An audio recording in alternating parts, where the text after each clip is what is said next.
Now, is the beautiful game about to be opened up to new opportunities for young men and women footballers here in the South East? Yes, the consortium's just bought the Cobdown Sports Ground in Aylesford near Maidstone. They want to turn it into the premier soccer school establishment in Kent with the help of the FA. Well, a familiar name known from his time as a player and a manager was on hand in Kent this morning to promote this message. Well, fantastic facilities, good places for people to attend and to enjoy sport. I've got here today to give my support for Andy Heston-Taylor and Darren Hare mainly on the football side, but looking at it, there's so many other sports here which has got to be fantastic for young people to come and enjoy. Well, there'll be traineeships and apprenticeships, and they'll work with schools to manage exercise and diet, as well as using their extensive club contacts around the world. Well, football coach and sports minister Tracey Crouch MP is lending her support and joins us now. Tracey, an exciting opportunity for young people in Kent. Well, I think this is a huge opportunity for youngsters and indeed the whole community to get involved with sport. I'm very keen to make sure that people do have access to facilities like this, and I think that this is a venture that is well worth supporting. Has there been a decline in young people taking up sports in the region? And is this new ground the answer, do you think? Well, I don't think there's been a massive or a significant decline, but I do think that it has flatlined, and I think it's important that we do recognise that, and we try to ensure that we change or we evolve people's interests in sports, whether that's the way it's delivered or where it's being delivered.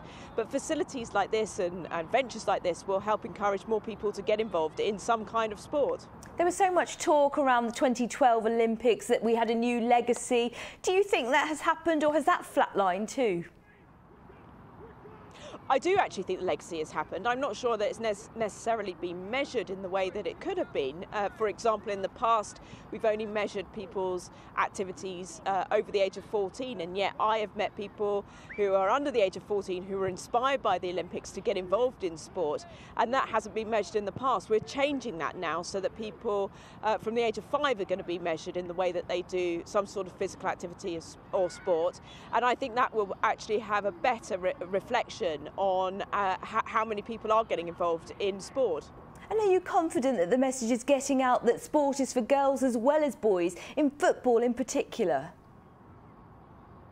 Well, football in particular has become incredibly popular amongst girls, and I think it's really important that we do get that across. There are still some barriers and challenges for those who want to play sport, whatever that sport might be, but I think that we are seeing more and more women and girls getting involved, getting out there together or individually, and I think there's some fantastic initiatives, whether it's in football, rugby or netball, and indeed hockey, for people to get involved, and I want to encourage that.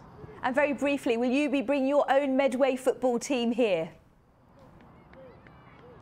Well, unfortunately, my girls have grown up and they've gone into ladies, so I don't actually manage them anymore, but I do see them occasionally, and they're still all actively involved in football.